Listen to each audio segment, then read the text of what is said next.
reminder, if you have a question, if you can put in the chat and we'll unmute your line. Coach Joe? All right, good morning, everybody. Good to see everybody. Tell the Truth Monday. Team positive. I thought our defense played its best game the whole year. Holding Texas A&M to 13 points, tremendous job. Hold them to 267 yards total offense, their lowest output of the season. They were 2 of 16 on third downs. We've been phenomenal on third downs the last 2 games on defense. And I thought that turnover on 4th and 1 was an excellent play. It was an excellent effort play. I watched it about 20 times and was turned the outcome of the game. It was about to go up 17 points, and just a tremendous effort by defense. On offense, number one, the scheme has to be better. I watched the film yesterday. We need to put our players in better positions, call better plays, and have answers to their blitzes. They had too many free blitzers hitting our young quarterbacks. Then our execution has to be better, and it starts with pass pro and run blocking. We did not control their front. We did not control their blitzes. We watched that yesterday. We identified what went wrong, and we came up with a lot of solutions. So today's going to be a big day on fixing what went wrong on offense. 2 turnovers obviously were -3 in the turnover battle. We had a turnover on special teams. Special teams did not play his best game. We had a missed field goal. We had 4 penalties, and then Zach was running for his life back there. And thank God he's athletic. He avoided a couple of block punts, so I thought Zach did a tremendous job of getting us out of trouble. Terrence Marshall opted out. Terrence has been a great LSU Tiger for us. It was in a heated battle for him. He was the #1 wide receiver in the state of Louisiana. He was a must-get, a great family from Shreveport, Louisiana. So we wish him the very best. And I know he's going to have a great career in the NFL, and he's always going to be a great Tiger. And he did a lot of things for us. Gave us 7 games, had 10 receptions, had his best game, and he just thought this was the time to opt out. So we're going to respect his decision and wish him the best. Today is going to be about fixing LSU and a little bit about Alabama. And then tomorrow we're going to move on to Alabama with a scouting report and get ready for them. But we've practiced Alabama, it seems like, now for the 3rd week. So we kind of know them very well. Obviously a great football team, a great football coach, led by their offense, 48 points a game. Mac Jones is having a tremendous year. Najee Harris is going to be the best back we see all year. Devonta Smith is an outstanding player, 72 receptions. They do a great job. Sarkisian does a great job of getting him the ball, and probably the best offensive line that we'll see all year. It's going to be a tremendous challenge, but we're looking forward to playing Alabama. I hope we have a great crowd there, as many as we possibly can, and it'll be a wonderful night for the Tigers. Any questions? Hey, Coach, good morning. You touched on Terrace. I have some questions related to opts out and transfers and all those things. But first off, did Terrace talk to you about it, about his decision? You kind of alluded to, why maybe the timing was right. Secondly, this season when it started, we all knew it was going to be different. Did you have to adjust your mindset, as you like to say, set your jaw for a different, scenario with these kids that they may opt out in the midseason? There may still be more to come. You kind of have to understand, I guess, and kind of smile through your teeth for them. Yeah. Well, first of all, Terrence did come talk to me yesterday morning, like a man. And Terrence and I have a great relationship. I played with his Uncle Joe Delaney, and he and I talk about Joe all the time. And so, it was a little different between a player and a coach between me and Terrence. It's almost like family. So he came talk to me like a man. He explained his decision. I respected his decision. And yes, this is a different time. Be able to, like Jamar Chase hopping out, Terrence Marshall, 2 of the best receivers in the country, Tyler Shelvin. You just got to deal with it. It's something you got to deal with. Next man up. But we've got a lot of young guys that are getting to play now. They're excited. And I think this is going to help us in the future. Hey, Coach, Ryan Hennessy. I'm at the NBC in Birmingham. I just got off the Zoom with Coach Saban. He's still at home recovering from COVID, but he said he plans on being back for the game against you guys. What kind of challenges does that bring you with Coach Saban on the sidelines compared to him, let's say, coaching from home? Well, he's a great coach. I mean, look at what he's done. And he's done a fantastic job with his football team. You can see the same traits in and out with his football team. Execution, great players, great coaches, great plays. I think that the guy's done a tremendous job with his program. Coach, we'll assume that y'all sent the Keishawn Butte call that was reversed to the SEC. What was your interpretation of it, and did you get a response from them about that call being reversed? Yeah, we didn't get a response back, but we definitely sent it back, and we'll see what they say. Did you think it was? Can you say whether you have an opinion about it? Sure. I thought it was a touchdown. No question.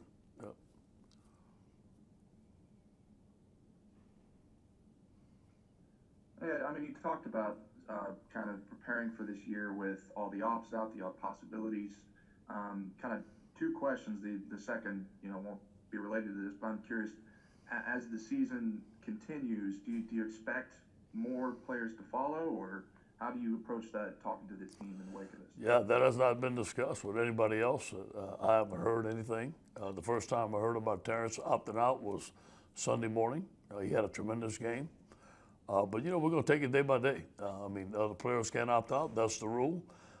Nobody has talked to me about it, but, again, we'll take it day by day and see.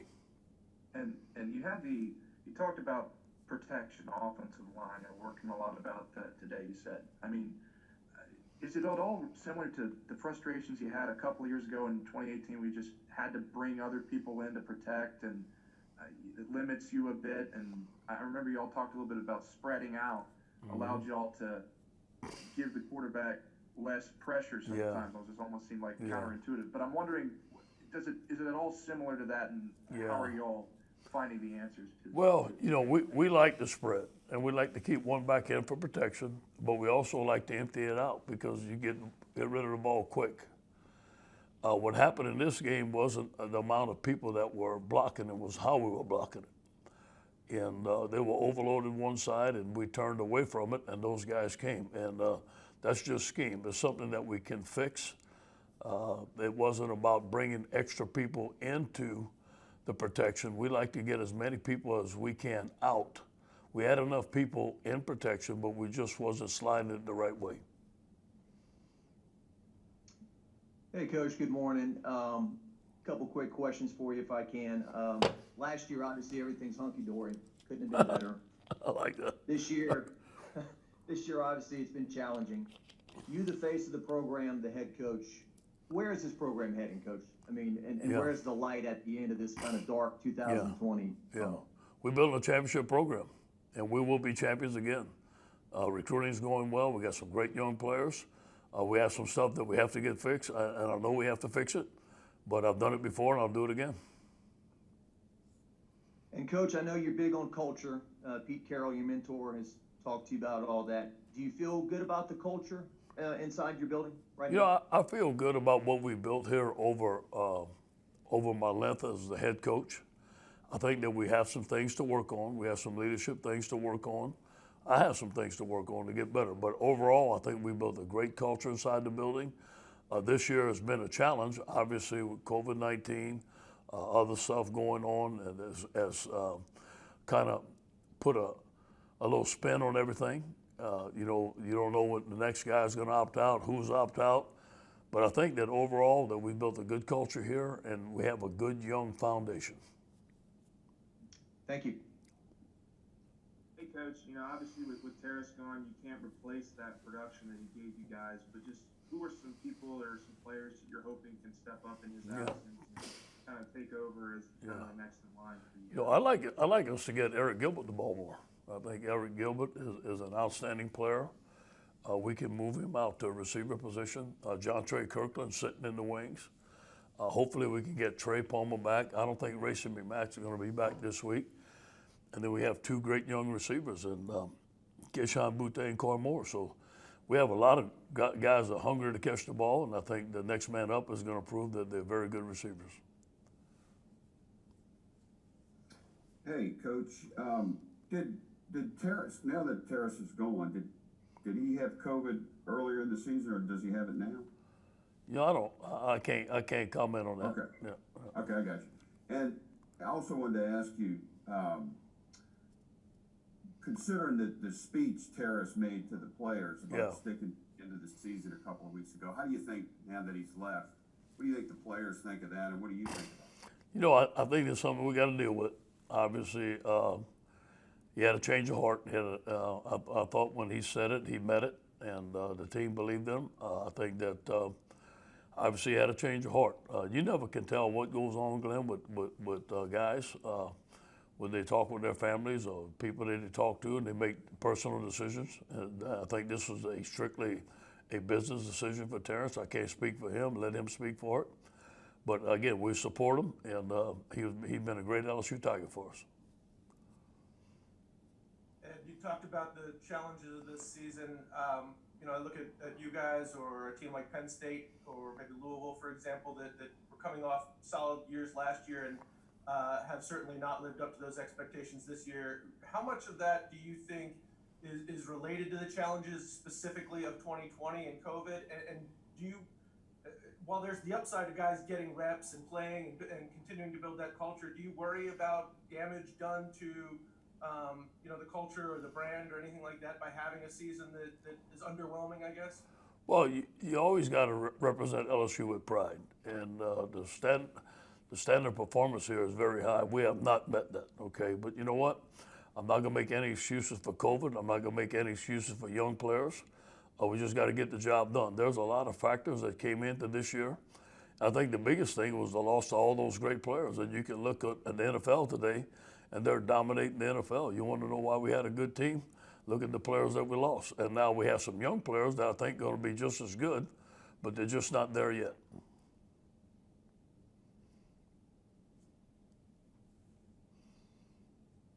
Hey, Ed, it's Ed, New Orleans.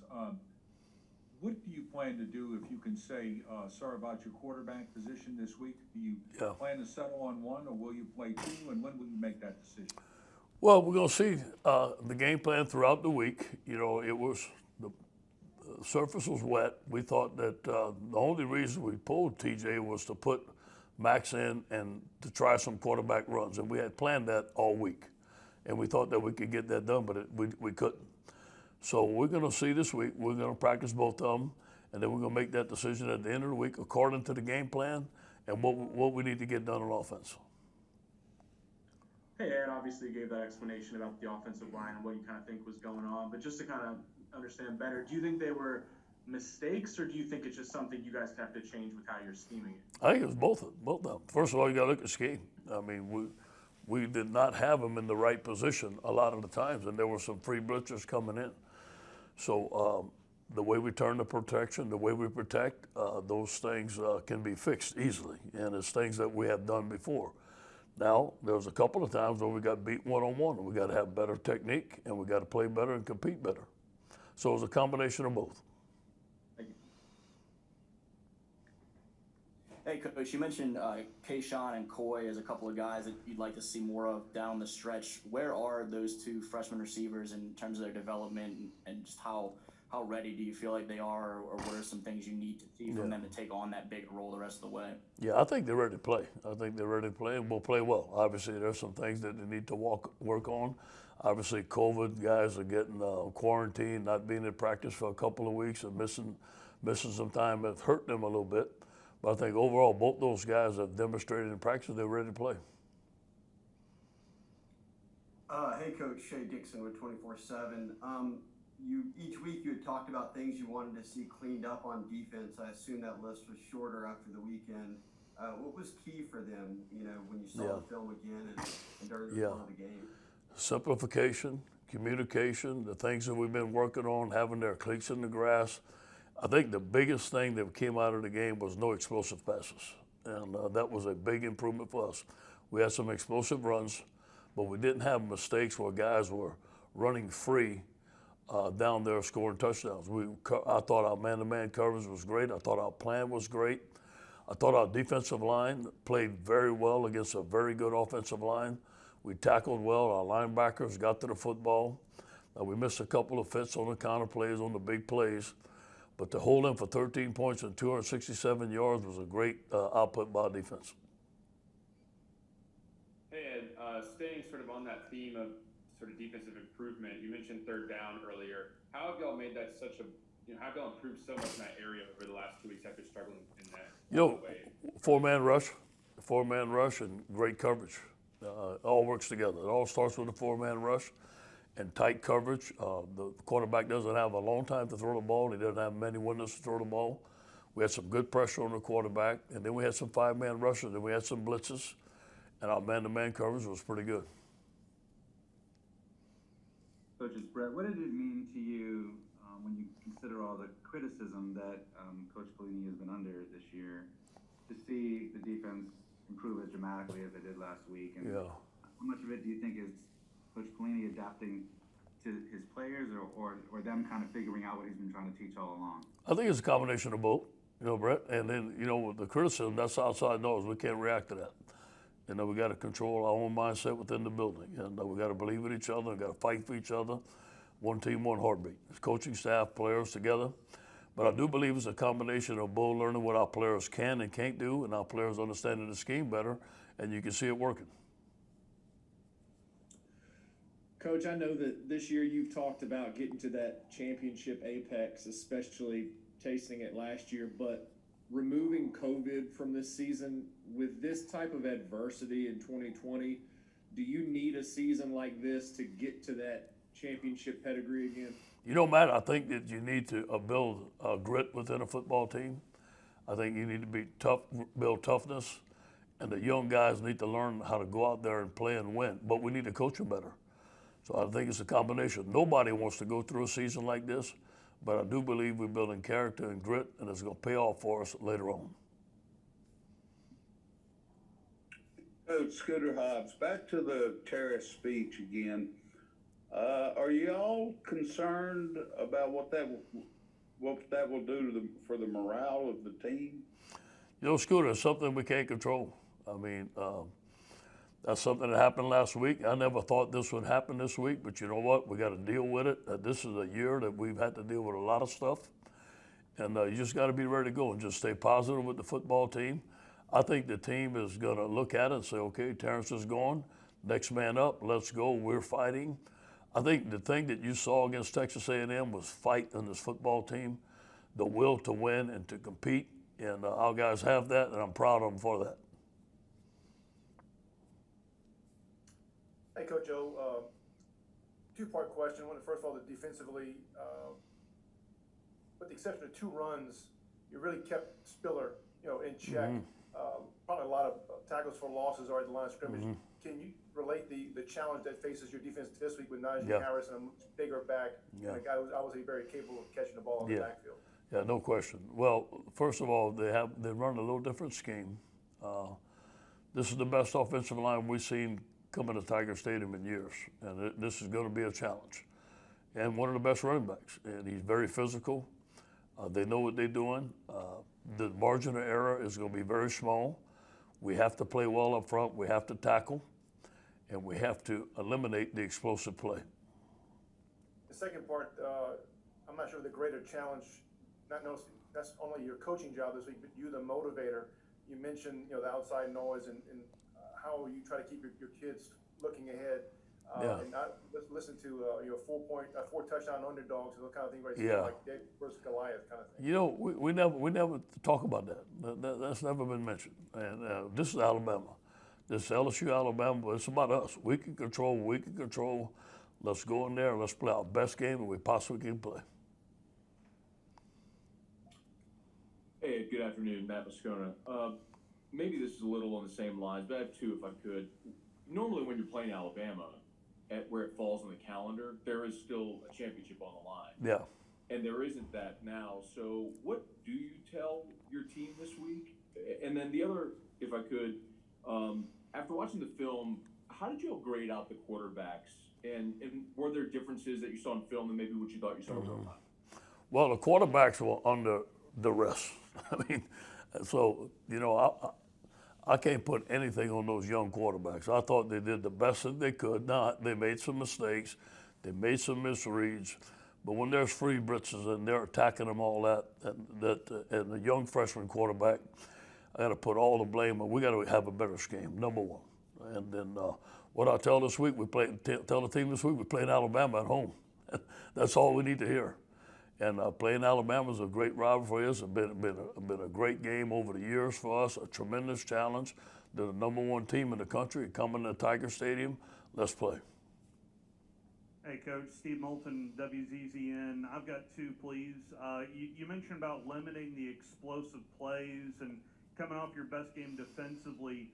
What goes into, especially with the kind of high caliber speed that Alabama does have, and limiting those explosive plays? Yeah, you got to find where Devonta Smith is, #1.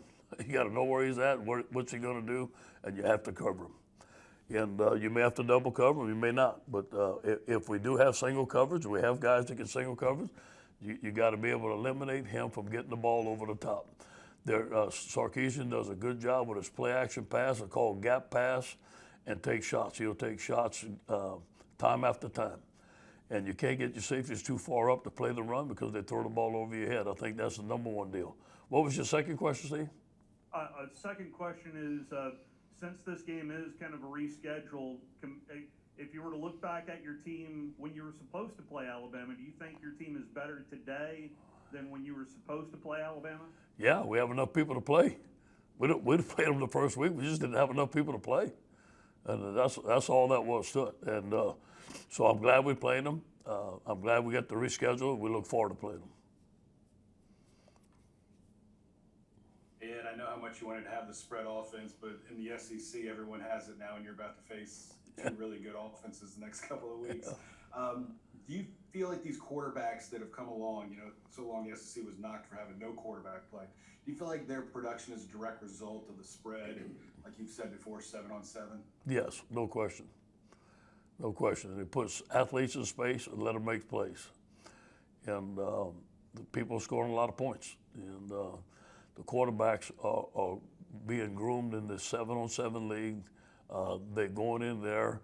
It's quick. It's a shotgun, getting the ball, throwing it deep. And then again, when you have some great athletes like they have to give the ball, you have success. I had two questions. First off, how much was not being able to get a push in the run game, not having Torrey Carter available, and what's his status coming back, and is Eric kind of more in that position now to work? Yeah. Torrey's will not be available this week. At 4th and 1, we go hurry up, and we got beat at the line of scrimmage, and that was a big play in the ball game. And then, we're trying to run the leads inside. There was no room to run it. We got to be more creative. We got to get the ball outside, and we got to block better. It feels like this is the longest and strangest build-up to Alabama that I've seen for a while, like a couple of weeks. What's been kind of behind the scenes? You've said you've wanted to play this game, and how did y'all talk about it? I know you had other games to look at, but in the build-up sense, how did y'all approach towards this? It's about LSU. Alabama's a great team and a great program, and this is about us getting our team ready to play a great game and doing the best that we possibly can. Thank you, Coach. All right, guys. Go Tigers.